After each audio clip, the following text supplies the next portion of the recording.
ಪದ್ಮಾವತೀಂ ಪ್ರದಾಸ್ಯಾಮಿ ಶ್ರೀನಿವಾಸಾಯ ಶಾಂಗಣೆ ಯೂಯಂ ಬಂಧುಗಣಾಶ್ಚಾತ್ರ ದಯಾಂಕುರುತ ಮಾಂ ಪ್ರತಿ. ಮಹಾಭಾಗ್ಯಶಾಲಿಯಾದ ಶ್ರೀ ಆಕಾಶ ಮಹಾರಾಜ ತನ್ನ ಬಂಧು ಪರಿವಾರವನ್ನೆಲ್ಲ ಕೂಡಿಸಿ ಕರೆಸಿ ಅವರೆಲ್ಲರ ಗುರು ಹಿರಿಯರ ಸಭೆಯಲ್ಲಿ ತಾನು ವಿರಾಜಮಾನನಾಗಿ ಕನ್ಯಾದಾನ ನಿಮಿತ್ತಕವಾಗಿ ಗಣಪತಿ ಪೂಜಾ ಪುಣ್ಯಾಹವಾಚನೆಯನ್ನು ಮಾಡಿ ಎಲ್ಲ ಬಂಧುಗಳಿಗೆ ಎದ್ದು ನಿಂತು ಪ್ರತಿಜ್ಞಾಪೂರ್ವಕವಾಗಿ ಹೇಳ್ತಾ ಇದ್ದಾನೆ. ರಮಾಪತಿಯಾದ ಶ್ರೀನಿವಾಸನಿಗೆ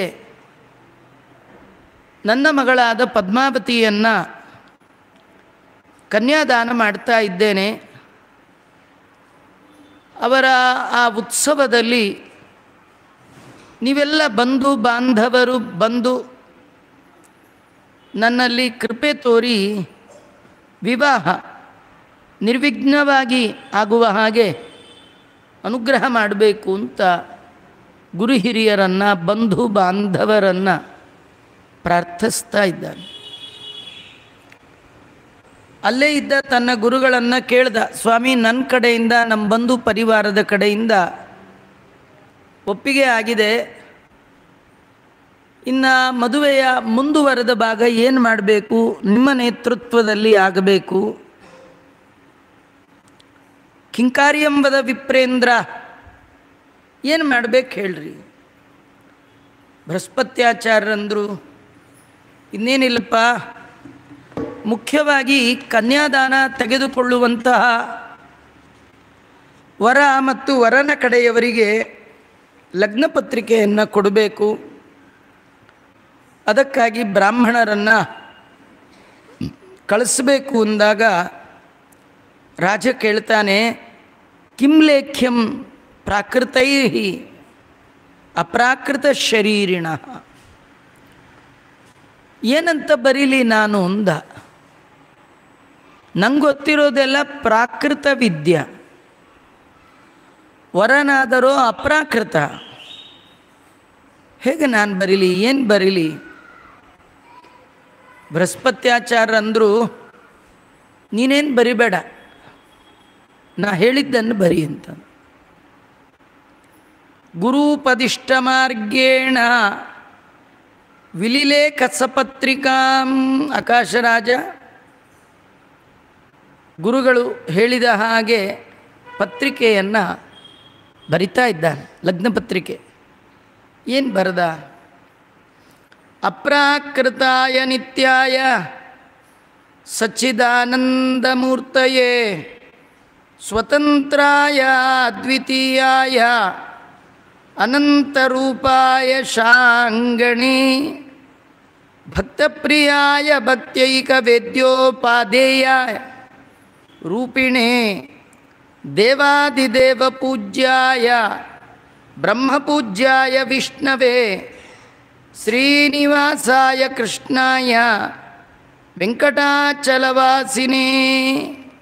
ಅಪ್ರಾಕೃತನಾದ ಚತುರ್ವಿಧ ನಾಶರಹಿತನಾದ ಜ್ಞಾನಾನಂದವೇ ದೇಹವಾಗಿ ಉಳ್ಳಂತಹ ಸ್ವತಂತ್ರನಾದ ಸಮರು ಉತ್ತಮರು ಇಲ್ಲದಂತಹವನಾದ ಶಾಂಗ ಧನಸ್ಸನ್ನು ಧರಿಸಿದ ಭಕ್ತರಿಗೆ ಪ್ರಿಯನಾದ ಭಕ್ತನಿಂದ ವೇದಗಳಲ್ಲಿ ಪ್ರತಿಪಾದಿತವಾದ ರೂಪವುಳ್ಳ ದೇವತೆಗಳ ಒಡೆಯನಾದ ಬ್ರಹ್ಮದೇವರಿಂದಲೂ ಅರ್ಚಿತನಾದ ವೆಂಕಟಾಚಲವಾಸಿಯಾದ ಕೃಷ್ಣನ ಮತ್ತೊಂದು ರೂಪವೇ ಆದ ಶ್ರೀನಿವಾಸ ಸಾಂಗೈ ಸರ್ವೈಶ್ಚ ವೇದಾದ್ಯೈ ಆಗಮೈ ಸಪುರಾಣಕೈ ಅವೇದಿತಾನಂತ ಗುಣಕರ್ಮಣೆ ಶ್ರೀಧರಾಯ ನಮೋಸ್ತುತೆ. ಎಲ್ಲ ಷಡಂಗಗಳಿಂದ ಯುಕ್ತವಾದಂತಹ ವೇದಾಂತ ಪುರಾಣಗಳು ಕೂಡ ನಿನ್ನಲ್ಲಿ ಅನಂತ ಗುಣಗಳಿದೆ, ದೋಷ ದೂರನಾಗಿದ್ದೀಯಾ ಅಂತ ವರ್ಣನೆ ಮಾಡ್ತಾ ಇದೆ. ಆದರೂ ಆಶೀರ್ವಾದಂ ಕರಿಷ್ಯಾಮಿ, ನಿಂಗೆ ನಾ ಆಶೀರ್ವಾದ ಮಾಡ್ತೀನಪ್ಪ. ಯಾಕೆ ಗೊತ್ತಾ? ಮುಂದೆ ನಾನು ಮಾವ ಆಗ್ತಾ ಇದ್ದೇನೆ. ಅಳಿಯನಿಗೆ ಮಾವ ನಮಸ್ಕಾರ ಮಾಡುವ ಹಾಗಿಲ್ಲ, ಆಶೀರ್ವಾದ. ಬಂಧುತ್ವಾತ್ತೇ ಸುರೋತ್ತಮ, ನಾನು ನಿನಗೆ ಬಂಧು ಅಂತಾನೆ. ಅದು ಈ ಜನ್ಮದಲ್ಲಲ್ಲ, ದ್ವಾಪರದಲ್ಲಿಯೂ ಈ ಆಕಾಶರಾಜನೇ ಭೀಷ್ಮಕ ರಾಜನಾಗಿದ್ದು ರುಕ್ಮಿಣಿಯ ತಂದೆಯಾಗಿದ್ದ. ಆಗ ಕನ್ಯಾದಾನ ಮಾಡಿಕೊಡೋದು ಇವನಿಗೆ ಮಿಸ್ ಆಗಿತ್ತು ರೀ, ಮಾಡಿಕೊಡ್ಲಿಲ್ಲ. ಕೃಷ್ಣ ಕರ್ಕೊಂಡು ಬಂದುಬಿಟ್ಟು ಮೂಲ ಮಾಧವ ಅನ್ನುವ ಉದ್ಯಾನವನದಲ್ಲಿ ಮದುವೆ ಆದ. ಮನೇಲಿ ಕನ್ಯಾ ಇದ್ದರೂ ಕೂಡ ದಾನ ಮಾಡುವ ಒಂದು ಅವಕಾಶ ವಂಚಿತನಾಗಿದ್ದ. ಆದರೆ ದೇವರು ಕಾರುಣ್ಯದಿಂದ ಅವಕಾಶವನ್ನು ಈಗ ಮತ್ತೆ ಅವನಿಗೆ ಕೊಟ್ಟಿದ್ದ. ಅದನ್ನು ನೆನಪು ಮಾಡಿಕೊಂಡು ಆಗ ನಿನ್ನ ಮದುವೆಯಲ್ಲಿ ಆಶೀರ್ವಾದ ಮಾಡಲಿಲ್ಲ, ನಾನು ನಿನಗೆ ಬಂಧು ಮಾವ. ತ್ವತ್ಪಾದ ಸಂವೀಕ್ಷ ಕಾಮ ಆಕಾಶನಾಮಕಃ, ನಿನ್ನ ಪಾದಕಮಲಗಳನ್ನು ನೋಡಬೇಕು ಅಂತ ದರ್ಶನಾಕಾಂಕ್ಷಿಯಾದ ಆಕಾಶರಾಜ ನಾನು ತ್ವದಾಶ್ರಯಂ ಸಮಾಕಾಂಕ್ಷನ್ ಲೆಖ್ಯಾಮ್ಯದ್ಯ ಮಾಧವ, ನಾನು ನಿನ್ನ ಆಶ್ರಯವನ್ನು ಅಪೇಕ್ಷೆ ಮಾಡಿ ಈ ಪತ್ರಿಕೆಯನ್ನು ಬರಿತಾ ಇದ್ದೇನಪ್ಪ. ಸ್ತ್ರೀ ಪುತ್ರ ಭರತೃಭಿಃ ಸರ್ವಂ ಕುಶಿಲೋ ಕುಶಲಿನೋ ವಯಂ, ನಾವೆಲ್ಲ ನಿನ್ನ ಅನುಗ್ರಹ ವಿಶೇಷದಿಂದ ಕ್ಷೇಮವಾಗಿದ್ದೇವೆ. ತ್ವದನುಗ್ರಹ ಮಾತ್ರೇಣ ವಸಾಮೋ ಹರೇಪುರೆ, ನಾವೆಲ್ಲ ಹರೇಪುರೆ ಅಂದರೆ ನಾರಾಯಣಪುರ ಅಂತ, ನಾರಾಯಣಪುರದಲ್ಲಿ ನಿನ್ನ ಅನುಗ್ರಹದಿಂದ ಕ್ಷೇಮವಾಗಿ ವಾಸ ಮಾಡ್ತಾ ಇದ್ದೇವೆ. ನಿಮ್ಮೆಲ್ಲರ ಕ್ಷೇಮ ಪತ್ರ ಮೂಲಕ ತಿಳಿಸ್ತಕ್ಕಂಥದ್ದು. ಇದಿಷ್ಟು ಒಕ್ಕಣಿಕೆ. ಈ ಪತ್ರವನ್ನು ಚೈತ್ರ ಶುಕ್ಲ ತ್ರಯೋದಶಿ ಏತತ್ ಪತ್ರಂ ವಿಲಿಖ್ಯತೆ, ಈ ಪತ್ರವನ್ನು ಚೈತ್ರ ಶುಕ್ಲ ತ್ರಯೋದಶಿ ಬರಿತಾ ಇದ್ದೇನೆ. ಕನ್ಯಾಂ ಪದ್ಮಾವತೀಂ ತುಭ್ಯಂ ದಾಸ್ಯಾಮಿ ಮತಿರ್ಮಮ, ನನ್ನ ಮಗಳಾಗಿರ್ತಕ್ಕಂಥ ಪದ್ಮಾವತಿಯನ್ನು ನಿನಗೆ ಕೊಡಬೇಕು ಅಂತ ನಾನು ಬಯಸಿದ್ದೇನೆ. ನೀನು ವಿವಾಹ ಕ್ರಮದಲ್ಲಿ ಸ್ವೀಕಾರ ಮಾಡಬೇಕು. ತಾಮ್ ಅಂಗೀಕುರು ಗೋವಿಂದ ವಿವಾಹ ವಿಧಿಪೂರ್ವಕಂ, ವಿಧಿಪೂರ್ವಕವಾಗಿ ಶಾಸ್ತ್ರದಲ್ಲಿ ಹೇಳಿದ ಕ್ರಮದಲ್ಲಿ ಅವಳನ್ನು ಸ್ವೀಕಾರ ಮಾಡಬೇಕು.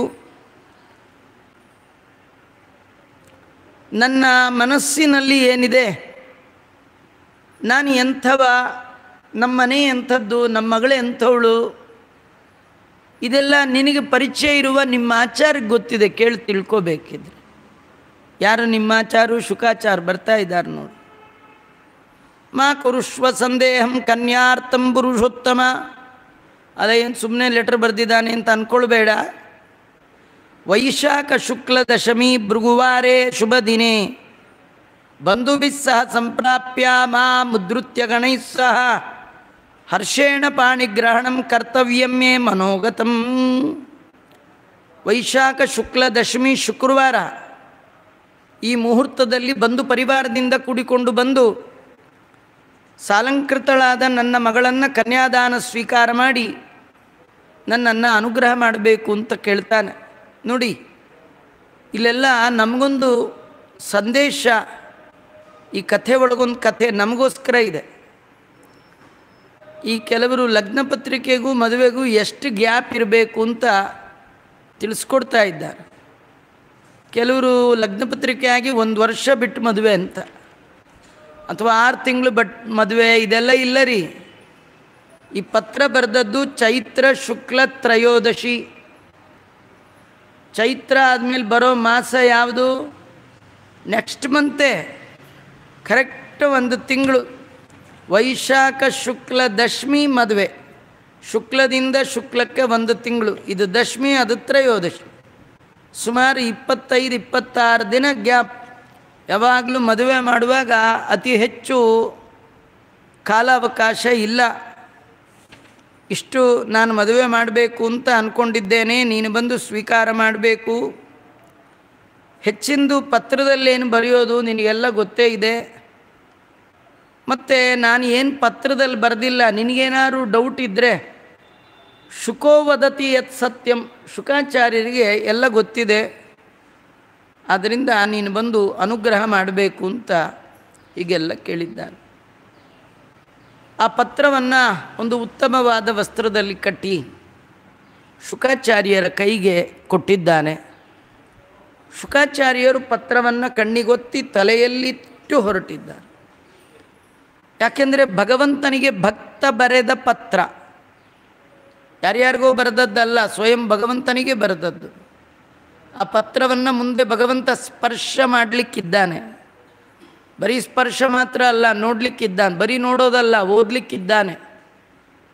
ಮಂಗಳವಾದ ಪತ್ರಿಕೆ ಇದು. ಮುಂದೆ ಅದರಂತೆ ಭಗವಂತ ಕಲ್ಯಾಣೋತ್ಸವವನ್ನು ಮಾಡಿಕೊಳ್ಳಲಿಕ್ಕಿದ್ದಾನೆ. ಅಂತಹ ಪವಿತ್ರವಾದ ಪತ್ರವನ್ನು ತಲೆಯಲ್ಲಿಟ್ಟು ಶುಕಾಚಾರ್ಯರು ಹೊರಟಿದ್ದಾರೆ. ಸ್ವಲ್ಪ ದೂರ ಹೋಗಿದ್ದರು. ಈ ಆಕಾಶರಾಜನೇ ಓಡ್ಕೋತ ಮತ್ತೆ ಬಂದ. ಆಚಾರ್ಯ ಆಚಾರ್ಯ ಅಂದ. ಆಚಾರ್ಯ ತಿರುಗಿ ನೋಡಿದ್ರು. ಏನಪ್ಪ ಅಂದರು. ರಾಜ ಹೇಳ್ತಾನೆ, ಏನಕೇನ ಪ್ರಕಾರೇಣ ತಸ್ಯ ಚಿತ್ತಂ ವಶೀಕುರು. ಆಚಾರ್ಯ ನೀವೇನು ಮಾಡ್ತಿರೋ ಗೊತ್ತಿಲ್ಲ, ಆ ಹುಡುಗನ ಮನಸ್ಸನ್ನು ವಶ ಮಾಡಿಕೊಳ್ಬೇಕು. ನನ್ನ ಮಗಳನ್ನು ಮದುವೆ ಆಗೋಲ್ಲ ಅಂತ ಹೇಳಬಾರ್ದು. ನೀವೇನು ಮಾಡ್ತಿರೋ ಮಾಡಿ. ಹುಡುಗ ಏನಾದರೂ ವರದಕ್ಷಿಣೆ ಅಂತೇನಾದ್ರು ಕೇಳಿದ್ರೆ ನಾನು ಕೊಡ್ತೀನೋ ಇಲ್ವೋ ಅಂತ ನೀವು ಅಂದ್ಕೊಳ್ಬೇಡಿ. 10,000 ಕೋಟಿ ದಕ್ಷಿಣೆ ಕೊಡ್ತೀನಿ. ಅಯುತಂ ಸ್ವರ್ಣ ಲಕ್ಷಂ ವಾ ಕೋಟಿಂ ವಾರ್ಬುದಮೇವ ವಾ. ಎಷ್ಟು ಕೇಳಿದ್ರೂ ಕೊಡ್ತೇನೆ. 10,000 ಕೊಡ್ತೇನೆ, ಇಲ್ಲ ಸಾಲದು ಅಂದರೆ 1,00,000 ಕೊಡ್ತೇನೆ. 1,00,000 ಕೊಡೋದು ಕಡಿಮೆ ಅಂದರೆ ಕೋಟಿ ಕೊಡ್ತೇನೆ. ಕೋಟಿ ಕೊಡೋದು ನಮಗೆ ಸಾಲಲ್ಲ ಅಂದರೆ 10,000 ಕೋಟಿ ಕೊಡ್ತೇನೆ. ಅಷ್ಟು ಯಾಕೆ? ಆ ಹುಡುಗ ಬಂದು ಕನ್ಯಾದಾನ ಸ್ವೀಕಾರ ಮಾಡಿಬಿಟ್ರೆ ನಂದು ಏನಿದೆ ಅದೆಲ್ಲ ಅವನಿಗೆ ಕೊಟ್ಬಿಡ್ತೀನಿ. ಶುಕಾಚಾರ್ಯ ಅಂದರೆ ಇಷ್ಟ ಅಂದಿಯಲ್ಲ, ಮುಗಿದ್ಬಿಡು. ಹುಡುಗ ಒಪ್ಪದ ಹಾಗೆ ಲೆಕ್ಕ. ನೀ ಮೊದಲೇನೋ 10,000 ಕೊಡ್ತೀನಿ, ಅದ್ರ ಸ್ವಲ್ಪ ಡೌಟ್ ಇತ್ತು ನನಗೆ. 10,000 ಕೋಟಿ ಕೊಡ್ತೇನೆ ಅಂದಿಯಲ್ಲ, ಹುಡುಗ ಒಪ್ತಿದ್ನೋ ಇಲ್ಲೋ ಡೌಟ್. ಈ ಕಡೆಯಲ್ಲಿ ಒಂದು ಹೇಳಿದೆಯಲ್ಲ, ಎಲ್ಲ ಕೊಟ್ಬಿಟ್ಟು ಖಂಡಿತ ಬರ್ತಾನೆ ಹುಡುಗ. ಇನ್ನೇನು ಯೋಚನೆ ಮಾಡಬೇಡ.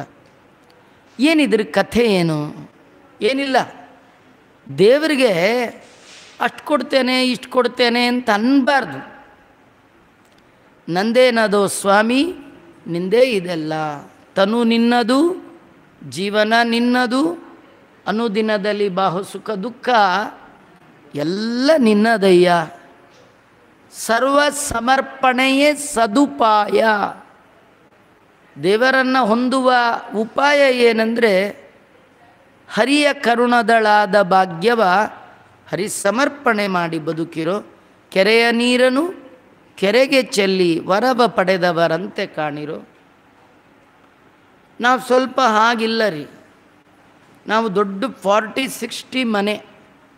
ಯಾರ್ದದು ಮನೆ? ದೇವ್ರ ಮನೆ 3x3. ದೇವ್ರ ಮನೆ ಕಟ್ಟಿರ್ತಾರೆ ಪುಟಾಚಿದು. ಅಲ್ಲಿ ದೇವ್ರು ಬಿಟ್ಟರೆ ಮತ್ತೆ ಯಾರೂ ಇರಲಿಕ್ಕಾಗಲ್ಲ. ಕೆಲವರು ದೊಡ್ಡ ಮನೆ ಕಟ್ಟಿರ್ತಾರೆ. ದೇವ್ರ ಮನೆಯಲ್ಲಿ ಬನ್ನಿ ತೋರಿಸ್ತೇನೆ ಅಂತ ಒಳಗೆ ಕರ್ಕೊಂಡು ಹೋಗ್ತಾರೆ. ಎಲ್ಲೋ ಒಂದು ಮೂಲೆ ಒಳಗೆ 3x3. ಅಲ್ಲಿ ಕಿಟಕಿ ಪಡಕಿ ಏನಿರಲ್ಲ. ಅದು ಸೂರ್ಯನ ಬೆಳಕು ಬೀಳಲ್ಲ, ಗಾಳಿ ಬರಲ್ಲ, ವೈಕುಂಠ ಇದ್ದಾಗಿರುತ್ತೆ. ನ ತದ್ ಭಾಸಯತೆ ಸೂರ್ಯೋ ನ ಶಶಾಂಕೋ ನ ಪಾವಕಃ. ವೈಕುಂಠದಲ್ಲಿ ಹಾಗೆ ಅಂತೆ. ಅಲ್ಲಿ ಸೂರ್ಯ ಇಲ್ಲ, ಚಂದ್ರ ಇಲ್ಲ, ನೀವು ಕಾಣ್ತೀರಲ್ಲ ಆ ಥರ ಸೂರ್ಯ ಇಲ್ಲ, ಅಲ್ಲಿರೋರು ಮುಕ್ತರಾದ ಸೂರ್ಯರು. ಹಾಗೆ ನಾವೆಲ್ಲ ಕಟ್ಟೋ ದೇವ್ರ ಮನೆ ಎಲ್ಲೋ ಒಂದು ಪುಟ್ಟದಿರುತ್ತೆ, ದೇವ್ರ ಫೋಟೋ ಎಲ್ಲ ಅಲ್ಲೇ ಹೊಡೆದಿರ್ತಾರೆ. ಅಂದರೆ ದೇವರು ಅದರ ಬಿಟ್ಟು ಹೊರಗೆ ಬರಬಾರ್ದು. ದೇವ್ರ ಮನೇಲಿ ದೇವರು, ಮಿಕ್ಕಿದ ಕಡೆ ಎಲ್ಲ ಹಾಲಲ್ಲಿ ದೊಡ್ಡ ಫೋಟೋ, ಒಂದು ಹಸು ಮೇಲೆ ಹುಲಿ ಹೆಗ್ರಿ ತಿಂತಾ ಇರೋದು, ದೇವ್ರ ಫೋಟೋ ಮಾತ್ರ ದೇವ್ರ ಮನೆ. ಅದೆಲ್ಲ ಮಾಡಬಾರ್ದು. ನಿಮಗೆಲ್ಲ ನೆನಪಿರಬೇಕು, ಇವತ್ತಿಗೂ ಹಾಗೆ ಇದೆ. ಹಳ್ಳಿ ಕಡೆ ಹೋದರೆ ಮನೆಗೆ ಎಂಟರ್ ಆಗುವಾಗಲೇ 3 ದೇವ್ರ 4 ದೇವ್ರ ಫೋಟೋ ಹಾಕ್ಬಿಟ್ಟಿರು. ನಮ್ಮ ತಂದೆ, ನಿಮ್ಮ ತಂದೆ, ನಮ್ಮ ತಾತ, ನಿಮ್ಮ ತಾತನ ಕಾಲದಲ್ಲಿ ಎಲ್ಲ ಹೀಗೆ ಇರ್ತಿತ್ತು ರೀ. ಬಾಗಿಲು ತೆಗೆದು ಒಳಗೆ ಬಂದ್ರಿ, ಕುಲದೇವ್ರ ಫೋಟೋ ಕಾಣಬೇಕು, ತಂದೆ ತಾಯಿಗಳ ಫೋಟೋ ಕಾಣಬೇಕು, ನಮ್ಮ ಗುರುಗಳ ಫೋಟೋ ಕಾಣಬೇಕು. ಅವ್ರದ್ದೆಲ್ಲ ಬೆಳಗಾಗೆದ್ದ ತಕ್ಷಣ ಎದ್ದೆಲ್ಲ ಕೈಕಾಲು ಮುಖ ನೋಡಿಕೊಂಡು ತೊಳ್ಕೊಂಡು ಎಲ್ಲ ದೇವ್ರ ಫೋಟೋ ನೋಡ್ಕೊಂಡು ಬರೋರು. ಏನಿಲ್ಲ ರೀ, ಈಗ ಹಾಲಲ್ಲಿ ಯಾವ ಫೋಟೋ ಇಲ್ಲ, ಬರೀ ಇಂಥ ಹುಲಿ ಸಿಂಹ ಇಂಥದ್ದೇ ಹಾಕಿರ್ತಾರೆ. ಅದೆಲ್ಲ ಮಾಡಬಾರ್ದು. ನಿಮಗೆ ಎಷ್ಟೋ ಜನ ಕೇಳ್ತಾರೆ ದೇವರ ಮನೆ ಎಲ್ಲಿ ಅಂತ. ನಾವೆಲ್ಲ ಕರ್ಕೊಂಡೋಗೊಂದು ಪುಟ್ಟ ಮನೆ ತೋರಿಸಿ ದೇವ್ರ ಮನೆ ಅಂತೀವಲ್ವಾ. ಹಿರಣ್ಯಕಶ್ಯಪ ಪ್ರಹ್ಲಾದನ್ ಕೇಳ್ದ ದೇವ್ರು ಎಲ್ಲಿ ಅಂತ. ನಮಗೂ ಎಷ್ಟೋ ಜನ ಕೇಳ್ತಾರೆ ದೇವ್ರಿ ಎಲ್ಲಿ, ನಿಮ್ಮ ಮನೇಲಿ ದೇವ್ರಿ ಎಲ್ಲಿ, ಬನ್ನಿ ಅಂತ ಒಳಗೆ ಕರ್ಕೊಂಡು ಹೋಗ್ತೀವಲ್ಲ. ಪ್ರಹ್ಲಾದ ಅವರಪ್ಪ ಕೇಳಿದಾಗ ದೇವ್ರಿ ಎಲ್ಲಿ ಬಾ ಅಂತ ಒಳಗೆ ಕರ್ಕೊಂಡು ಹೋಗಲಿಲ್ಲ. ಪ್ರಹ್ಲಾದ ಏನಂದ, ದೇವರು ಎಲ್ಲ ಕಡೆ ಇದ್ದಾನೆ, ಎಲ್ಲಂದ್ರಲ್ಲಿ ನಿಂಗೆ ಎಲ್ಲಿ ಬೇಕು ಹೇಳಿ ಅಲ್ಲಿ ತೋರಿಸ್ತೀನಿ ಇಂದ. ಅರ್ಥ ಪ್ರಹ್ಲಾದ ಹೇಳ್ತಾನೆ, ದೇವ್ರನ್ನ ಎಲ್ಲಿ ಅಂತ ಕೇಳೋದೇ ರಾಂಗ್ ಪ್ರಶ್ನೆ. ಎಲ್ಲ ಕಡೆ ಇರೋನ್ನ ಎಲ್ಲಿ ಅಂತ ಕೇಳ್ತೀಯಲ್ಲ ಅಲ್ವಾ. ಎಲ್ಲ ಠಾವಿನಲ್ಲಿ ಲಕುಮಿ ನಲ್ಲನಿದ್ದಾನೆ, ಅಂತರ್ಬಹಿಶ್ಚ ತತ್ಸರ್ವಂ ವ್ಯಾಪ್ಯ ನಾರಾಯಣ ಸ್ಥಿತ ಅಣುರೇಣು ತೃಣಕಾಷ್ಟ. ಪರಿಪೂರ್ಣನಾಗಿ ಆ ಭಗವಂತ ಇರುವಾಗ ಅವನಿಗೆ ಬರೀ 3/3 ಬಿಟ್ಟರೆ ಹೇಗ್ರಿ? ಹಾಗಾದ್ರೆ ನಾವು ನಮ್ಮ ಮನೆಗೆ ಬಂದು ಯಾರು ದೇವ್ರ ಮನೆ ಎಲ್ಲಿ ಅಂದರೆ ನಿಜವಾಗಿ ಆನ್ಸರ್ ಏನು ಕೊಡಬೇಕು ಗೊತ್ತಾ? ಒಳಗೆ ಬನ್ನಿ ಆಚೆ ಬನ್ನಿ ಅಲ್ಲ.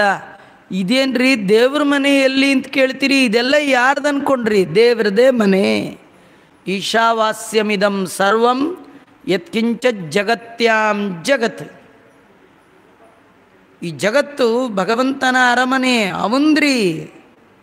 ಸುಮ್ಮನೆ ಏನೋ ಹೋದ್ರೋಗ್ಲಿ ಅಂತ ಹಿಂದಿನ ಜನ್ಮದಲ್ಲಿ ಮಾಡಿರುವ ಸತ್ಕರ್ಮಕ್ಕೆ ಮೆಚ್ಚಿ ಈ ಜನ್ಮದಲ್ಲಿ ನಮಗೆ ಇರುವ ತನಕ ವಾಸ ಮಾಡಲಿಕ್ಕೆ ಒಂದು ಶೆಲ್ಟರ್ ದೇವರು ಕೊಟ್ಟಿದ್ದಾನೆ ಅಷ್ಟೇ. ಹೋಗುವಾಗ ನಾವು ಯಾರೂ ಏನು ತೊಗೊಂಡೋಗೋಂಗಿಲ್ಲ. ಮನೆ ಎಟ್ಟದೇ ದೊಡ್ಡದೇ ಕಟ್ಟಿರಿ. ದೊಡ್ಡ ಮನೆಯ ಕಟ್ಟಿ, ದಾಸರ ಪದ, ದೊಡ್ಡ ಮನೆಯ ಕಟ್ಟಿ ಅದರೊಳು ಮಡದಿಯ ತಂದಿಟ್ಟಿ. ಅದು ಯಾಕೋ ತಾಯಿಯ ತಂದಿಟ್ಟಿ ಹೇಳೋದೇ ಇಲ್ಲ, ಅವ್ರಿಗೂ ಗೊತ್ತು ಇಡಲ್ಲ ಅಂತ. ದೊಡ್ಡ ಮನೆಯ ಕಟ್ಟಿ ಅದರೊಳು ಮಡದಿಯ ತಂದಿಟ್ಟಿ, ಮಡದಿಯ ಕೈಯಾಗೊಂದು ಮಗುವನ್ನು ಕೊಟ್ಟಿ, ಅದರ ಮೇಲೆ ಮನಸ್ಸಿಟ್ಟಿ, ಏತರ ಕಟಿಪೀಟಿ, ಒಂದು ದಿನ ಹೋಗತ್ತಿಲ್ಲ ಟಪಾಟಿ, ಫಟಾಫಟ್ ಹೊಟ್ಟೋಗ್ತೀಯ. ಕೇಲ್ ಕಥಂ ನಾಟಕ ಬಂದ್ ಅಂತ. ಎಷ್ಟು ದೊಡ್ಡ ಮನೆ ಕಟ್ಟಿದ್ರೇನು ಏನಾದ್ರಿ? ಹಾಗಾದ್ರೆ ಇರೋವರೆಗೂ ಆ ಮನೆ ನಂದಲ್ಲ ನಿಂದೆ, ನಂದಲ್ಲ ನಿಂದೆ, ಎಲ್ಲ ದೇವರಿಗೆ ಅರ್ಪಣೆ ಮಾಡಬೇಕಂತ. ನೀವು ಅರ್ಪಣೆ ಮಾಡಿಬಿಟ್ರೆ ಸಾಕು, ದೇವರು ನಿಮ್ಮ ಮನೆಗೆ ಬಂದುಬಿಡ್ತಾರೆ. ಶುಕಾಚಾರ ಅಂತಾರೆ, ಈಗ ಅಂದಿಯಲ್ಲ ಎಲ್ಲ ಅರ್ಪಣೆ ಮಾಡ್ತೀನಿ ಇಂದಿಯಲ್ಲ, ಖಂಡಿತ ಬರ್ತಾನೆ ದೇವರು. ಇದು ಬಹಳ ಮುಖ್ಯವಾದ ಅಂಶ. ಏವ ಮುಕ್ತೋ ಮಹೀದೇವೋ ಗತಶೇಷಾಚಲಂ ಪ್ರತಿ ಗಮನಾಯ ಮತಿಂ ಚಕ್ರೆ ಶ್ರೀನಿವಾಸ ದಿದೃಕ್ಷಯ. ಶುಕಾಚಾರಲ್ಲಿಂದ ಶ್ರೀನಿವಾಸನ್ ನೋಡಬೇಕು ಅಂತ ಶೇಷಾಚಲದ ಹತ್ರ ಹೊರಟಿದ್ದಾರೆ.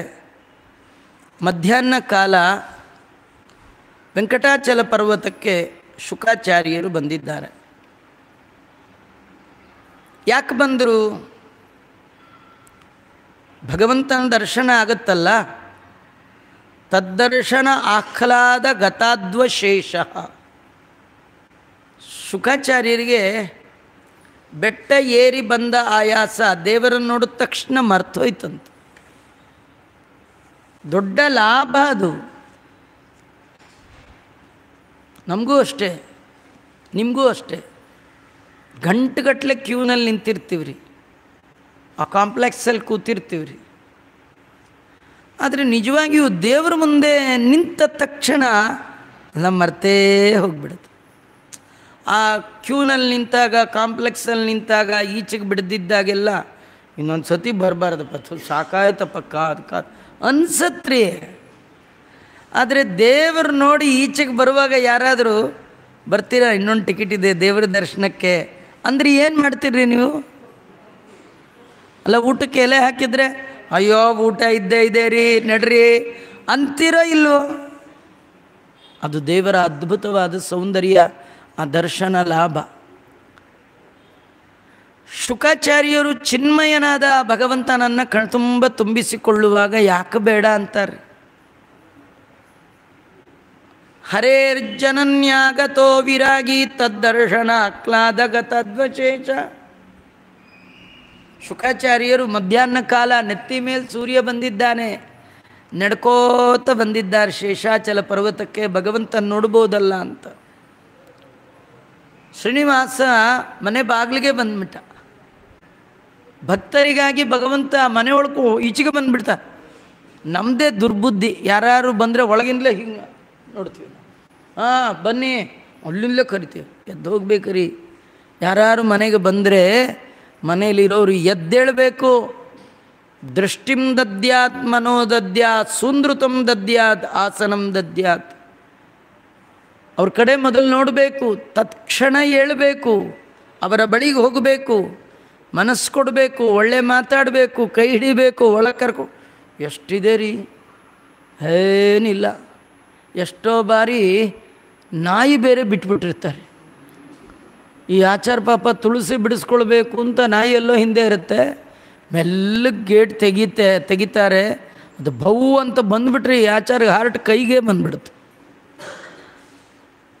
ಎಲ್ಲ ಮಾಡಬಾರ್ದು. ಮನೆಗೆ ಯಾರು ಬಂದರೆ ಹಾಗಿರಬೇಕು, ಸ್ವಯಂ ಭಗವಂತ ತೋರಿಸ್ತಾನೆ. ನೋಡಿ, ಮತ್ತೆರಡು ಕಥೆ ಭಾಗವತದಲ್ಲಿ.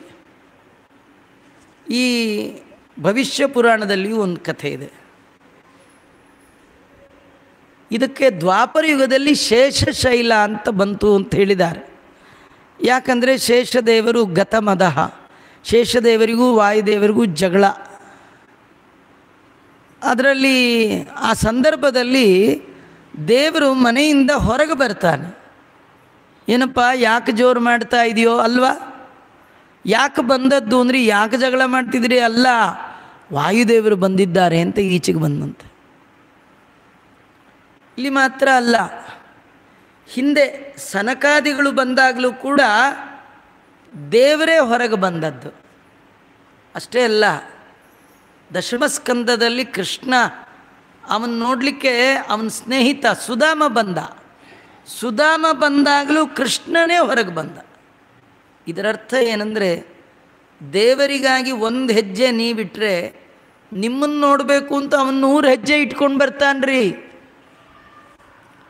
ದೇವರು ಒಂದೇ ಕಡೆ ನಿಂತು ಬಿಟ್ಟರೆ ಈ ಭಕ್ತ ಎಷ್ಟೇ ಹೆಜ್ಜೆ ಇಟ್ಕೊಂಡು ಹೋದರೂ ಇವನನ್ನು ನೋಡಲಿಕ್ಕಾಗಲ್ಲ. ತುಂಬ ದೂರದಲ್ಲಿದ್ದಾನೆ. ಇವನು ಭಕ್ತರಿಗೆ ಹೇಗೆ ಹತ್ತಿರ ಆಗ್ತಾನೆ ಅಂದರೆ, ಭಕ್ತ ಈ ದೇವರನ್ನು ನೋಡಬೇಕು ಅಂತ ಒಂದು ಸ್ಟೆಪ್ ಇಟ್ಟರೆ ಸಾಕು, ದೇವರಿಗೆ ಭಾರಿ ಖುಷಿಯಾಗಿ 100 ಸ್ಟೆಪ್ ಇಟ್ಕೊಂಡು ಬರ್ತಾನೆ. ಮನವನಿತ್ತರೆ ತನ್ನ ನೀವನು. ಹಾಗಾಗಿ ಈ ಶುಕಾಚಾರ್ಯರು ಬಂದರೆ ಸ್ವಯಂ ಭಗವಂತ ಹೊರಗೆ ಬಂದುಬಿಟ್ಟಿದ್ದಾನೆ.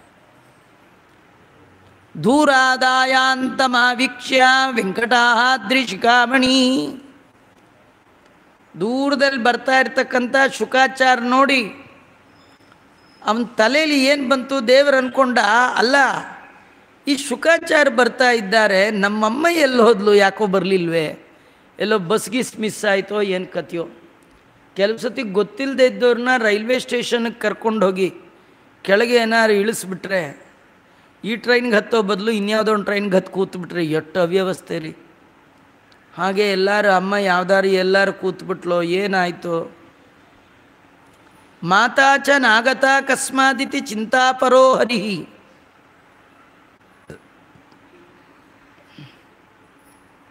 ವಿಚಾರ ಮಾಡುವಾಗ ಶುಕಾಚಾರ್ಯರು ಶಿಷ್ಯ ಸಹಿತರಾಗಿ ಬರ್ತಾ ಇದ್ದಾರೆ. ದೇವರನ್ನು ನೋಡಿದ್ರು, ಶುಕಾಚಾರ್ಯರು ನೋಡಿದ್ರು.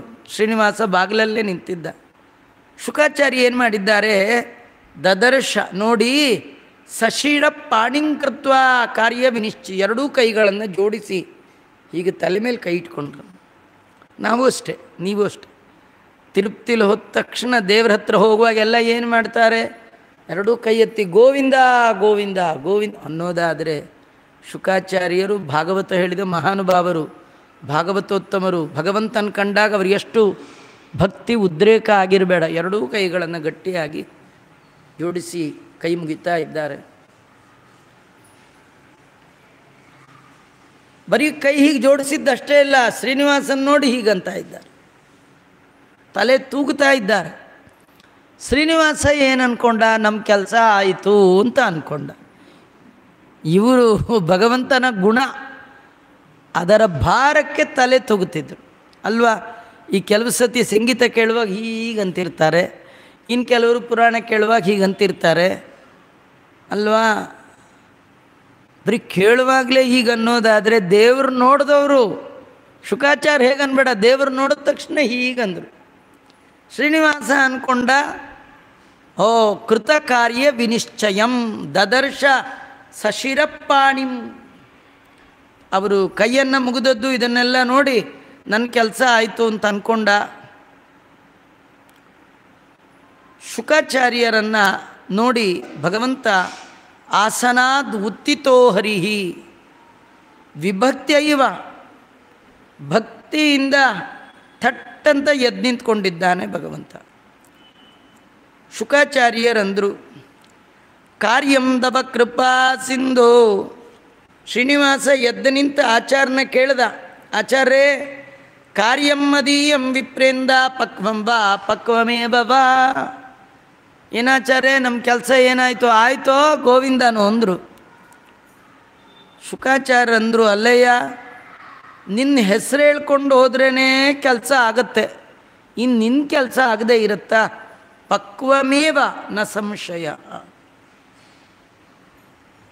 ಯಾವಾಗ ನಿನ್ನ ಕೆಲಸ ಆಯಿತು ಅಂತಂದ್ರೋ ಆ ಶ್ರೀನಿವಾಸ ಆಚಾರ್ಯ ಕಾಲ್ಗೆ ದಬ್ಬಂದು ಬಿದ್ದುಬಿಟ್ಟ.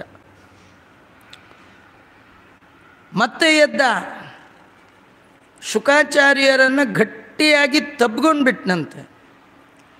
ಅತಿ ಚಿತ್ರ ಚರಿತ್ರಾತ್ಮ ಶುಕಮಾಹ ಮಹೀಪತೆ. ದೇವರು ಯಾವಾಗ ನಮಸ್ಕಾರ ಮಾಡ್ತಾನೋ, ಯಾವಾಗ ತಬ್ಗೋತಾನೋ ಅವನ ಚರಿತ್ರೆ ಗೊತ್ತಾಗಲ್ಲ. ಯಾಕೆ ನಮಸ್ಕಾರ ಮಾಡಿದ್ನೋ, ಯಾಕೆ ತಬ್ಗೊಂಡ್ನೋ ತಿಳಿಯೋದು ನಿನ್ನಾಟ ತಿರುಪತಿಯ ವೆಂಕಟ. ಶ್ರೀನಿವಾಸ ಹೇಳ್ತಾನೆ, ಅಲ್ಲ ನನ್ನ ಕೆಲಸ ಪಕ್ವ ಆಯ್ತಾ, ರಾಜ ಮಗಳನ್ನು ನಂಗೆ ಕೊಡ್ತೀನಿ ಇನ್ನ. ಭಾಳ ಆಶ್ಚರ್ಯ ಅಂದ. ಯಾಕೋ ಅಂದರು, ವದಂತಿ ಲೋಕ ನೃತಾನ್ ವಿವಾಹ ಕಾಮ ನರಜನ್ಮನೋ ಯೇ ತೇಯಾಂತಿ ಮದ್ದಾಮ ಕಿಮತ್ರ ವಾಚ್ಯಂ ಜಗತ್ಕುಟುಂಬಸ್ಯ ವಿವಾಹ ಕಾಮ. ಭೂಲೋಕದಲ್ಲಿ ಒಬ್ಬ ಉತ್ತಮ ಅವನಿಗೆ ಮದುವೆ ಮಾಡಿಸಬೇಕು ಅಂತ ಹೇಳಿ 1000 ಸುಳ್ಳು ಹೇಳಿದ್ರೂ ಪರವಾಗಿಲ್ಲ. ಹೇಳ್ತಾರೆ ನೋಡಿ, 1000 ಸುಳ್ಳು ಹೇಳಿ ಒಂದು ಮದುವೆ ಮಾಡಿರಿ ಅಂತ. ಅಷ್ಟು ಮಾಡಿದ್ರು ಅವರು ವೈಕುಂಠವನ್ನೇ ಸೇರ್ತಾರಂತೆ. ಅಂಥದ್ರಲ್ಲಿ ಜಗತ್ಕುಟುಂಬಿಯಾದ ನನ್ನ ಮದುವೆಗೆ ನೀವು ಅದು ಇನ್ನೇನೇನು ಸುಳ್ಳು ಹೇಳಿದ್ರು ಏನು ಪ್ರಾಬ್ಲಮ್ ಇಲ್ಲ, ನಾನು ನೋಡ್ಕೊಳ್ತೇನೆ ಅಂತ ಅಂತೇವೆ.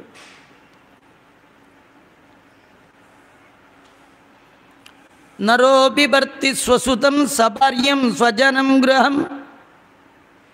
ಯಾರೇ ಮದುವೆ ಮಾಡಿಕೊಂಡ್ರೂ ಕೂಡ ಅವರಾಯಿತು, ಅವ್ರ ಹೆಂಡತಿ, ಅವ್ರ ಮನೆ, ಅವ್ರ ಮಕ್ಕಳು ಅಲ್ವಾ. ಕೆಲವ್ರಂತ ನೋಡಿ, ಮದುವೆ ಆಯ್ತಲ್ಲ ಆಚಾರ್ಯ, ನಮ್ಮದೇ ಸಂಸಾರ ದೊಡ್ಡದಾಯ್ತಪ್ಪ, ನಮ್ಮನೆ ಮನೆಯವರು, ನಮ್ಮ ಮಕ್ಕಳು, ಮೊಮ್ಮಕ್ಕಳು, ನಮ್ಮ ಅಳಿಯ, ನಮ್ಮ ಇವ್ರದ್ದೇ ದೊಡ್ಡದಾಯಿತು. ಆ ಹಿಂದಿನವರೆಲ್ಲ ಅಪ್ಪ ಅಮ್ಮ ತಾತ ಚಿಕ್ಕಪ್ಪ ಅವರೆಲ್ಲ ಸೆಕೆಂಡ್ ಸರ್ಕಲ್ಲು. ಫಸ್ಟ್ ಸರ್ಕಲ್ ಅಂದರೆ ನಮ್ಮದು ಇಷ್ಟೇ. ಇದೆಲ್ಲ ನಮ್ಮದು. ಭಗವಂತ ಅಂತಾನೆ, ಇಂತಹ ವ್ಯಕ್ತಿಗೆ ಮದುವೆ ಮಾಡಿಸಿದ್ರೇ ಪುಣ್ಯ. ಅಂದರೆ ಬ್ರಹ್ಮಾಂಡಂಬವನಂ ವಿದ್ವನ್ ಬ್ರಹ್ಮಾಮೇನಾಭಿಸಂಭವ. ಈ ಬ್ರಹ್ಮಾಂಡವೇ ನನ್ನ ಮನೆ, ಬ್ರಹ್ಮದೇವರು ನನ್ನ ಹೊಕ್ಕಳಿಂದ ಹುಟ್ಟಿದವರು, ನನ್ನ ಹೆಂಡತಿ ಮಹಾಲಕ್ಷ್ಮಿ, 84 ಲಕ್ಷ ಜೀವರಾಶಿಗಳು ನನ್ನ ಮಕ್ಕಳು. ಏತೇಷಾಂ ರಕ್ಷಣೆ ಬದ್ಧ ದೀಕ್ಷೋಹಂ ಮುನಿಸತ್ತಮ. ನನಗಿಷ್ಟು ಮಕ್ಕಳು ಮರಿ, ಇಷ್ಟು ಬ್ರಹ್ಮಾಂಡವನ್ನು ನೋಡಿಕೊಳ್ಳುವ ಹೊಣೆಗಾರಿಕೆ ಇದೆ.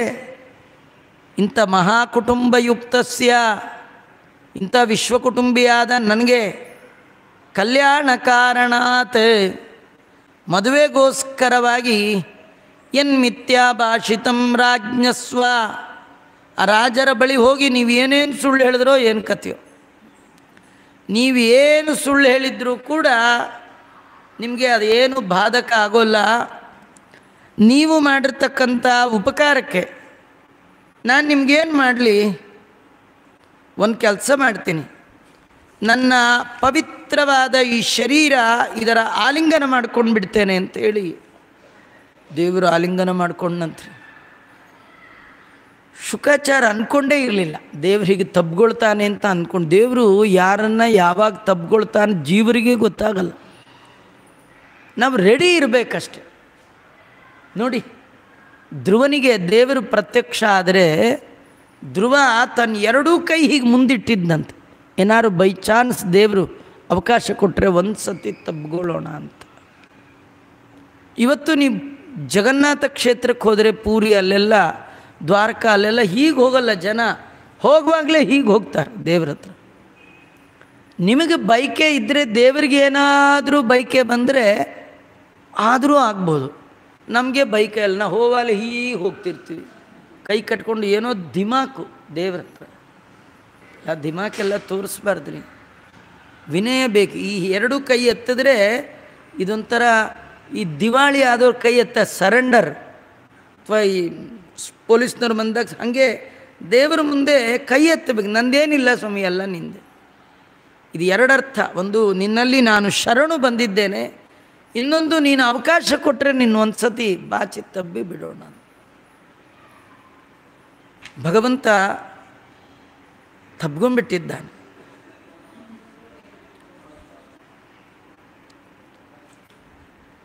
ಶುಕಾಚಾರ್ಯರನ್ನು ಕೇಳ್ದ, ಅಂತೂ ಎಲ್ಲ ವ್ಯವಸ್ಥೆ ಮಾಡ್ಕೊಂಡು ಬಂದಿದ್ದೀರಿ, ಮತ್ತು ನಾನೇನು ಮಾಡ್ಬೇಕು ಹೇಳ್ರಿ. ಶುಕಾಚಾರ್ಯರಂದರು, ಅಲ್ಲಯ್ಯ, ಆ ರಾಜ ನಿನಗೆ ಪತ್ರಿಕೆ ಬರೆದಿದ್ದಾನಪ್ಪ. ಅಂದ ತಕ್ಷಣ ಶ್ರೀನಿವಾಸ ಕೇಳ್ದ, ರಾಜ ಆರೋಗ್ಯವಾ ಅಂದ. ಹೆಂಡತಿ ಆರೋಗ್ಯವ, ಮಕ್ಕಳು ಎಲ್ಲ ಆರೋಗ್ಯವ. ಶುಕಾಚಾರ್ಯರಂದರು, ನೀನು ಕೇಳಿದೆ ಅಲ್ಲ, ಅಲ್ಲ ಆರೋಗ್ಯ ಬಂದಾಗೆ. ಕೆಲವ್ರು ಕೇಳಿದ್ರು ಇದ್ದದ್ದು ಹೋಗ್ಬಿಡ್ತ್ರಿ, ಕೆಲವ್ರು ಬೆಳಗ್ಗೆ ಸಿಕ್ಕಿ ಆರೋಗ್ಯನ ಅಂತಾರೆ, ಅವತ್ತೇ ಆಸ್ಪತ್ರೆಗೆ ಸೇರ್ಕೊಂಡ್ಬಿಡ್ತೀವಿ. ಕೆಲವರು ಸುಮ್ಮನಿದ್ರೇ ಸಾಕು. ಭಗವಂತ ಆರೋಗ್ಯವ ಅಂತ ಕೇಳಿಬಿಟ್ರೆ ಸಾಕು, ದೊಡ್ಡವರು ಕ್ಷೇಮವಾಗಿದ್ದೀರಾ ಅಂದುಬಿಟ್ರೆ ಸಾಕು, ನಮ್ಮ ಕ್ಷೇಮ ಬಂದಾಗೆ. ಶುಕಾಚಾರ್ಯರಂದರು, ಸರ್ವಂತು ಕುಶಲಂ ತಸ್ಯ ಭಗವಾನ್ ಭೂತ ಭಾವನಃ. ಶ್ರೀನಿವಾಸ ಅಂದ, ಏನೋ ಪತ್ರಿಕೆ ತಂದಿದ್ದೀರಿ, ನೀವೇ ಓದ್ಬಿಡಿ ಅಂತ. ಶ್ರೀನಿವಾಸನ ಮುಂದೆ ಆ ಲಗ್ನ ಪತ್ರಿಕೆಯನ್ನು ಓದಿದ್ದಾರೆ.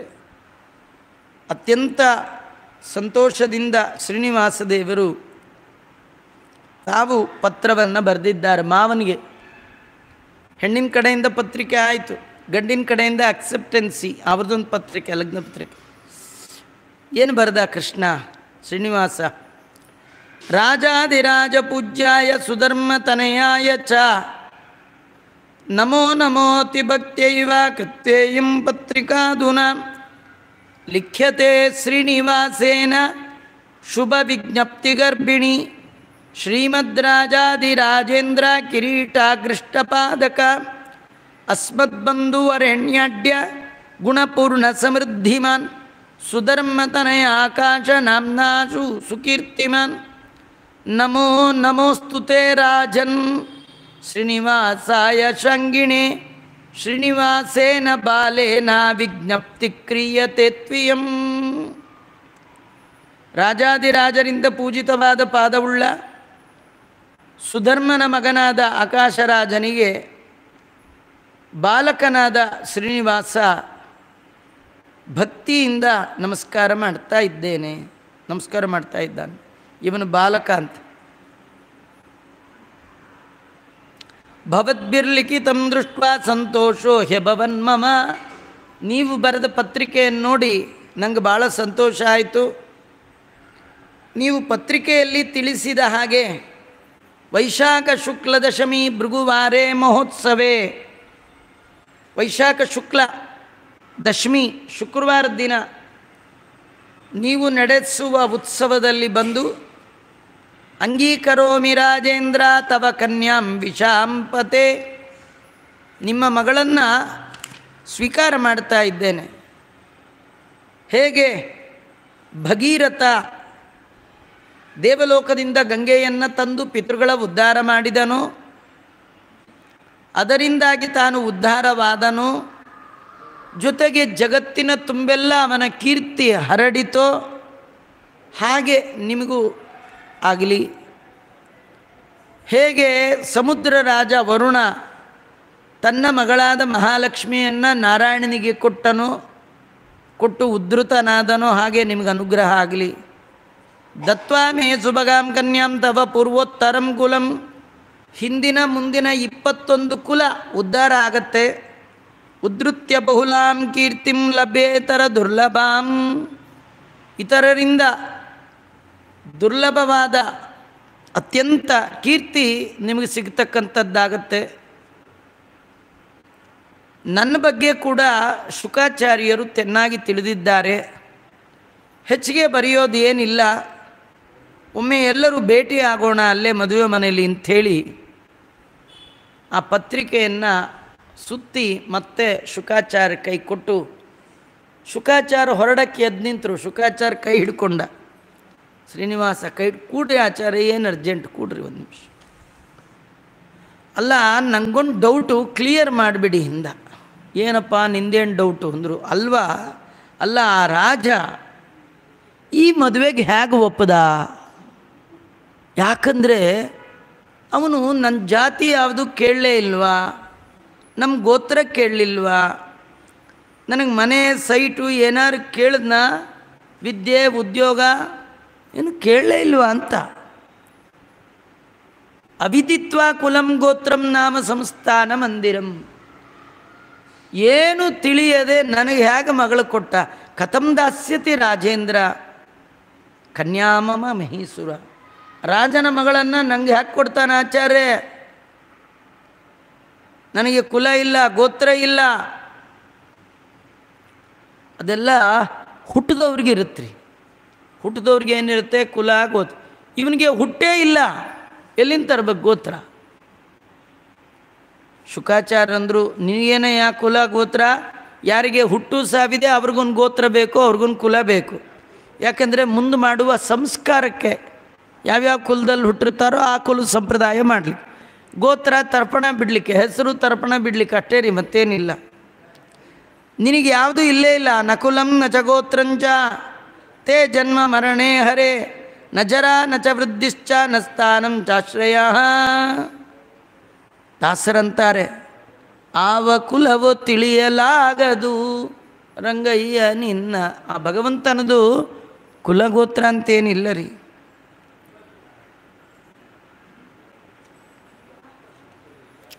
ಆಕಾಶರಾಜ ತನ್ನ ಮಗಳನ್ನು ನಿನಗೆ ಕೊಡ್ತಾ ಇದ್ದಾನೆ.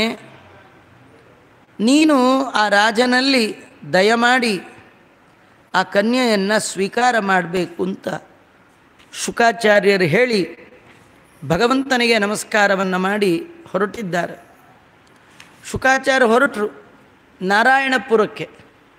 ಶುಕಾಚಾರ್ಯ ಹೋಗಿ ಎಷ್ಟೋ ಹೊತ್ತಾದ ಮೇಲೆ ಸಾಯಂಕಾಲ ಬೊಕ್ಕಳ ಮಾಲೀಕ ಆ ಪುಟ್ಟ ಕುದುರೆ ಮೇಲೆ ಕೂತು ಬರ್ತಾ ಇದ್ದಾಳೆ ಮೆಲ್ಲಗೆ. ಆ ಕುದುರೆ ಗಂಟೆಗೆ ಒಂದು 2 ಕಿಲೋಮೀಟ್ರ್ 3 ಕಿಲೋಮೀಟ್ರ್ ಸ್ಪೀಡಲ್ಲಿ ಬರ್ತಾ ಇದೆ ಕುದುರೆ ಮೆಲ್ಲಗೆ. ಯಾಕಂದರೆ ಆ ಕುದುರೆ ಜೋರಾಗಿ ಓಡ್ಬಿಟ್ರೆ ಅಮ್ಮ ಕೂತ್ಕೋಬೇಕಲ್ರಿ, ಅಮ್ಮಂಗೆ ಒಳ್ಳೆ ವಯಸ್ಸಾಗಿರೋ ಅಮ್ಮ ಅಲ್ವಾ. ಆ ಶ್ರೀನಿವಾಸ ದೇವರು ಅಮ್ಮ ಬರೋದು ನೋಡಿ ಅಮ್ಮ ಬಂದಮೇಲೆ ಮೆಲ್ಲಗೆ ಇಳಿಸ್ಕೊಂಡ. ಅಮ್ಮನ ಕೇಳ್ದ, ಅಂಬಾ ಕಾಲ ವಿಳಂಬಾಸ್ತೆ ಕಿಮರ್ಥಂ ಕಮಲಾನನೆ. ಅಮ್ಮ ಯಾಕೋ ತಡ ಆಯ್ತಲ್ಲ, ಯಾಕೆ, ಏನು ಆ ನಗರದಲ್ಲಿ ನಾರಾಯಣಪುರದಲ್ಲಿ ಏನು ಸಮಾಚಾರ ಏನು? ಇದೆಲ್ಲ ಕೇಳುವಾಗ ಬಕುಲ ಮಾಲಿಕೆ ಹೇಳ್ತಾಳೆ, ಅದೆಲ್ಲ ಆಮೇಲೆ ಇರಲಪ್ಪ, ತುಂಬ ಕಷ್ಟಪಟ್ಟೆ ಕಣಯ್ಯ, ನಿನಗೆ ಕನ್ಯಾ ಕೂಡಿಸೋದಕ್ಕೆ ಸಾಕಾಯ್ತು. ಏನು ಬೆಟ್ಟ ಹತ್ತಿದ್ದೇನು, ಇಳಿದದ್ದೇನು, ದಾರಿಲ್ಲ ಹೆಣ್ಮಕ್ಳು ಸಿಕ್ಕಿದ್ದೇನು. ಕಡೆಗೊಂದು ಮಾತು ಹೇಳ್ತಾಳೆ, ಆದರೆ ಶ್ರೀನಿವಾಸ ಒಂದು ನಿಜ, ನನ್ನ ಯಾವ ಪ್ರಯತ್ನದಿಂದಲೂ ರಾಜ ನಿನಗೆ ಕನ್ಯಾ ಕೊಟ್ಟದ್ದಲ್ಲ. ನನ್ನ ಪ್ರಯತ್ನ ಇದರೊಳಗೇನಿಲ್ಲ. ಮತ್ತು ದೈವಮೇವ ಪರಂ ಮನ್ಯೆ ಪೌರುಷಂ ನೈವ ಕಾರಣಂ. ನನ್ನ ಪ್ರಯತ್ನ ಕಾರಣ ಅಲ್ಲ, ದೇವರ ಇಚ್ಛೆ ಕಾರಣ.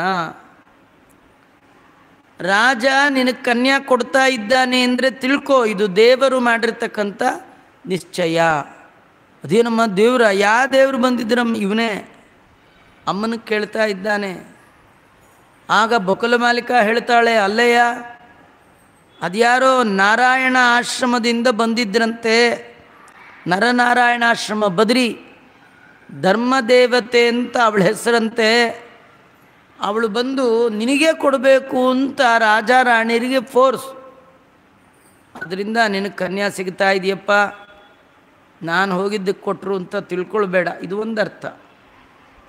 ಈ ಕಥೆ ಒಳಗೆ ನಮಗೇನು ಈ ಭಾಗದ ಸಂದೇಶ ಅಂದರೆ, ಏನಾದರೂ ಒಂದು ಸತ್ಕರ್ಮ ಆಗಿದ್ದರೆ ತಿಳ್ಕೊಳ್ಳಿ, ಅದು ನಮ್ಮಿಂದ ಆಗಿದ್ದಲ್ಲ, ದೇವರ ಇಚ್ಛೆಯಿಂದ ಆಯಿತು, ದೇವರ ದಯದಿಂದ ಆಯಿತು.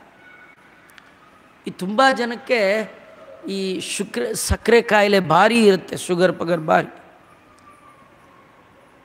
ಆದರೂ ಕಷ್ಟಪಟ್ಟು ಅವರು ಭೀಷ್ಮ ಪಂಚಕ ವಿಷ್ಣು ಪಂಚಕ ಎಲ್ಲ ಮಾಡಿಬಿಡ್ತಾರೆ.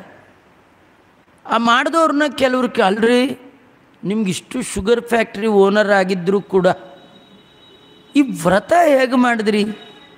ಅವ್ರು ಹೇಳ್ತಾರೆ, ಅಯ್ಯೋ ನಾ ಎಲ್ಲಿ ಮಾಡಿದೆ, ದೇವರು ಮಾಡಿಸ್ದ ಅಲ್ವಾ. ಎಷ್ಟೋ ಬಾರಿ ನಮ್ಮ ಕೈಲಿ ಆಗಲಾರದ್ದನ್ನು ಮಾಡಿಬಿಡ್ತೀವಿ. ಹಾಗಾದರೆ ನಮ್ಮ ಕೈಲಿ ಏನಾಗಲ್ಲ ಅಂತ ತಿಳ್ಕೊಳ್ಳಿ. ತೇನ ವಿನಾ ತೃಣಮಪಿ ನ ಚಲತಿ. ನಮ್ಮದೇನಿದು ಪ್ರಯತ್ನ, ಆ ಪ್ರಯತ್ನ ಒಂದೇ ಫಲಕಾರಿ ಆಗೋಲ್ಲ. ಒಂದು ಕಾರ್ಯದಲ್ಲಿ ಯಶಸ್ಸು ಬೇಕಂದರೆ 3 ಮುಖ್ಯವಾದ ಸಂಗತಿಗಳು. ಒಂದು, ಆ ಫಲವನ್ನು ಹೊಂದಲಿಕ್ಕೆ ಯೋಗ್ಯತೆ ಇರಬೇಕು, ಹಣೆಯಲ್ಲಿ ಬರೆದಿರಬೇಕು. ಎರಡನೇದು, ಸಾಕಷ್ಟು ಎಫರ್ಟ್ಸ್ ಪ್ರಯತ್ನನೂ ಹಾಕಬೇಕು. ಇದು ಎರಡರ ಮೇಲೆ ದೈವಮೇವ ಪರಂ ಮನ್ಯೆ, ಭಗವಂತನ ಇಚ್ಛೆ, ದೇವರ ಪರಮಾನುಗ್ರಹ ಅದು ಬಹುಮುಖ್ಯ ಕಾರಣ. ಹಾಗಾಗಿ ಶ್ರೀನಿವಾಸ, ನಿನ್ನ ವಿವಾಹಕ್ಕೂ ಕೂಡ ಆ ಭಗವಂತನ ಅನುಗ್ರಹವೇ ಕಾರಣ. ದೈವಯೋಗೇನ ಸಾ ಭದ್ರಾ ಸಂಪ್ರಾಪ್ತ ರಾಜಮಂದಿರಂ. ರಾಜನ ಮನೆಗೆ ಬಂದ ಆ ಧರ್ಮದೇವತೆ ಮಾಡಿದ ಕೆಲಸದಿಂದಾಗಿ ಇವತ್ತು ನಿನಗೆ ಕನ್ಯಾ ಸ್ವೀಕಾರ ಆಗ್ತಾ ಇದೆಯಪ್ಪ. ಇತ್ತಂ ಸಂಕಲ್ಪಯಾಮಾಸ. ಆ ರಾಜ ಎಲ್ಲ ಸಭಾ ಮಧ್ಯದಲ್ಲಿ ನಿನಗೆ ಕನ್ಯಾ ಕೊಡ್ತೇನೆ ಅಂತ ಅವನು ಪ್ರತಿಜ್ಞೆ ಮಾಡಿದ. ಇಲ್ಲದೇ ಇದ್ದರೆ ನಿನಗೆ ಈ ಜನ್ಮದಲ್ಲಿ ಕನ್ಯಾ ಯಾರು ಕೊಡಬೇಕಿತ್ತು ಅಂದ್ಲು. ಶ್ರೀನಿವಾಸ ಇತಿ ಮಾತೃವಚ ಶ್ರುತ್ವ, ತಾಯಿ ಮಾತು ಕೇಳಿ ಮೆಲ್ಲಗೆ ಒಳಗೆ ನಕ್ಕೊಂಡಂತ. ಯಾಕೆ ನಕ್ಕ?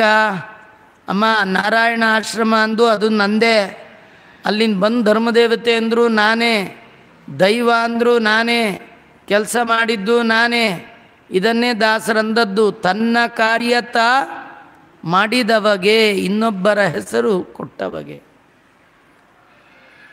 ಭಕುತರಿಗಾಗಿ ಮದುವೆಯ ಇವನೇ ಹವಣಿಸಿಕೊಂಡದ್ದು. ಅಂಥದ್ದು ಆ ಭಗವಂತನ ಒಂದು ಮುಖಚರ್ಯೆ. ನಗ್ತಾ ಇದ್ದಾನೆ. ಮತ್ತೆ ಯೋಚನೆ ಮಾಡ್ತಾ ಮಾಡ್ತಾ ತಾಯಿಗೆ ಭಗವಂತ ಹೇಳ್ತಾ ಇದ್ದಾನೆ, ಅಮ್ಮ ನೀನೇನೋ ಹೋಗಿ ಕಷ್ಟಪಟ್ಟು ಮದುವೆಗೆಲ್ಲ ಸಿದ್ಧ ಮಾಡ್ಕೊಂಡು ಬಂದಿದೀಯಾ, ಆದರೆ ನಿಜವಾಗಿ ಒಂದು ಮಾತು ಹೇಳ್ತೇನೆ ಕೇಳು, ಬೇಜಾರು ಮಾಡ್ಕೋಬೇಡ ಅಂದ. ಏನಪ್ಪ ಅಂದ, ಮಹೋತ್ಸವಂ ವಿಧಾತುಂ ಮೀ ಮಮ ಬುದ್ಧಿರ್ನ ಜಾಯತೆ. ಅಮ್ಮ ಯಾಕೋ ಈ ಮದುವೆ ಬೇಡ ಅನ್ನಿಸ್ತಾ ಇದೆ ಅಂದ. ನೀನೇನು ಮಾಡ್ತೀಯೋ, ಒಂದು ಫೋನ್ ಮಾಡ್ತೀಯೋ, ಮೆಸೇಜ್ ಹಾಕ್ತೀಯೋ, ಯಾರ ಕೈಲಾರ ಹೇಳ್ಕಳಿಸ್ತೀಯೋ, ನಮ್ಮ ಹುಡುಗನಿಗೆ ಯಾಕೋ ಈಗ ಒಪ್ಪಿಗೆ ಇಲ್ಲ, ಮುಂದೆ ಒಪ್ಪಿದಾಗ ತಿಳಿಸ್ತೇವೆ, ಅಷ್ಟರೊಳಗೆ ಯಾವ್ದಾರು ಗಂಡು ಬಂದರೆ ನೀವು ನೋಡ್ಕೋಬೋದು, ಇಷ್ಟು ಹೇಳ್ಬೇಕಮ್ಮ ಮ್ಯಾಟ್ರು. ನನಗಂತೂ ಯಾಕೋ ಈ ಮದುವೆ ಬೇಡ ಅಂತ ಅನ್ನಿಸ್ತಾ ಇದೆ ಅಂತಂದ. ಅಜ್ಜಿ ಅಂದ್ಲು, ಅಲ್ಲಯ್ಯ ನಿನಗೆ ಕನ್ಯಾ ಸಿಗೋದೇ ಕಷ್ಟ, ನಾನು ಎಷ್ಟು ಒದ್ದಾಡಿಕೊಂಡು ಏನೆಲ್ಲ ಮಾಡಿ ಕನ್ಯಾ ಹುಡ್ಕೊಂಡು ಬಂದರೆ ನೀ ಬೇಡ ಅಂತೀಯಲ್ಲ, ಏನು ನಿನ್ನ ಪ್ರಾಬ್ಲಮ್, ಯಾಕೆ ಬೇಡ ಮದುವೆ? ಶ್ರೀನಿವಾಸ ಅಂದ, ನಾಳೆ ಹೇಳ್ತೀನಿ ಅಂತ. ಶ್ರೀಕೃಷ್ಣ ಅರ್ಪಣಮಸ್ತು.